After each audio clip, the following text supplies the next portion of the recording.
Hi boys and girls, so today we're going to work on our word work, and our I can statement today is I can spell correctly when comparing things by deciding if I add ER or EST to the end of a word. Alright, so when we do that, when we compare two things, or two people, we're going to add ER to the end. For instance, when we want to say that this dinosaur is big, we could just write big. But if we want to say that this dinosaur is bigger than that one, we have to add ER, bigger.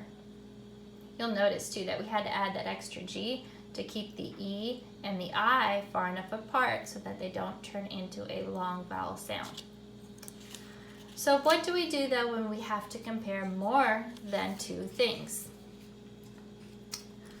Let's say that we want to compare all three of these dinosaurs. When you compare more than two things, you're going to add EST to the end. So one by itself would be large.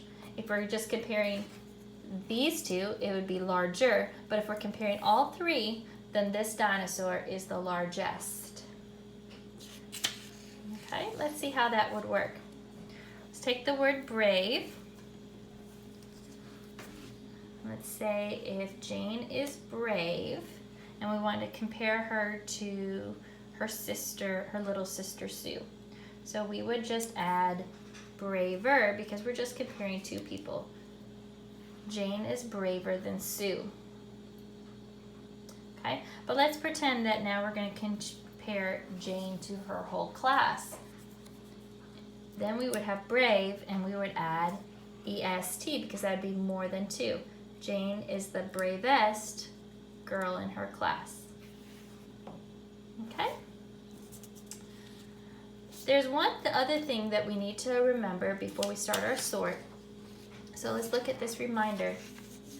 This reminder tells us that when a word ends in Y, you change it to I when you have to add a new ending.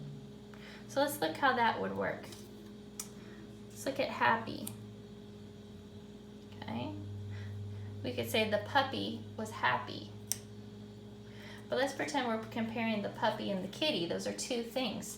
So now we need to say happier, but we can't just leave it with that Y. We must change it to an I. So it would be happier. Okay? Now let's say that we're comparing the puppy to 5 other puppies. Then we could say happiest, but we can't say happiest with a Y. We can't have a Y there. You need to change it to an I. Happiest. Okay? So let's look at our sort. Our headings for this week are ER, EST, IER, where we changed a Y to an I, and IEST, where we changed a Y to an I and that added EST. And we've already decided that braver would be just adding an ER, and bravest would be just adding an EST, and happier would be changing your Y to an I, and happiest would be changing your Y to an I and adding EST. So let's look and see if you can do this. Let's look at the first word, hotter. Hotter. Did you just add ER or change an I and then add ER, or add EST or add IEST? So this word was hot, and we did not change a Y to an I. We just added ER and an extra consonant so that it'll go there, hotter. How about prettiest? Prettiest. Which group would prettiest go in? Alright, so it would come with a Y. Typically it would be spelled with a Y instead of an I. So we had to change that to an I. And then we added EST. So it would go in IEST group. How about crazier? Crazier. Alright, so typically crazy would be spelled with a Y. We had to change it to an I and add ER. So it goes in the IER group. Very good. All right. How about the word closest? Where would it go?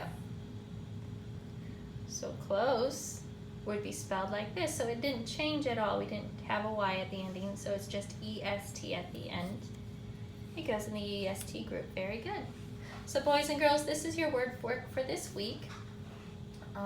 You're going to be sorting all these words to decide if they have an ER ending, an EST ending, an IER ending, or an EST ending. Have fun!